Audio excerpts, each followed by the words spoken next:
세계적인 경제 위기 속에 윤석열 대통령은 국민 숨이 넘어가는 상황이라고 경고하며 민생 챙기기에 나섰습니다. 법 개정이 필요한 정책엔 초당적으로 대응하고 특히 부동산 임대차 3법 영향을 분석해서 개선점을 살펴야 한다고 강조했습니다. 박석영 기자가 보도합니다. 출근길 윤석열 대통령은 지금의 경제 위기를 국민 숨이 넘어가는 위기 상황이라고 규정했습니다. 그러면서 법 개정이 필요한 민생 정책에 대해서는 초당적 대응을 기대했습니다. 정부가 고유가 대응을 위해 법이 허용하는 범위 안에서 최대로 유류세 인하폭을 늘렸는데 국회가 정상 가동됐다면 법안까지 제출했을 거라며 이같이 말한 겁니다.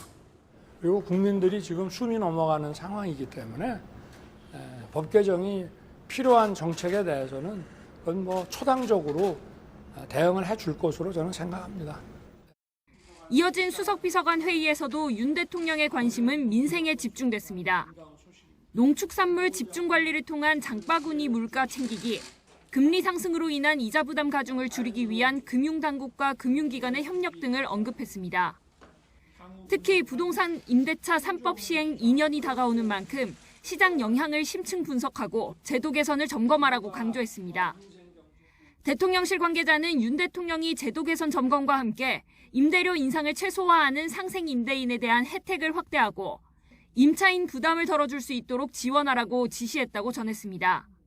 이 관계자는 공약이었던 폐지보다는 보완에 방점을 둔 것이냐는 질문에 나아가야 할 방향을 알려준 정도로 보면 된다며 관계부처에서 내용을 살펴볼 것이라고 답했습니다.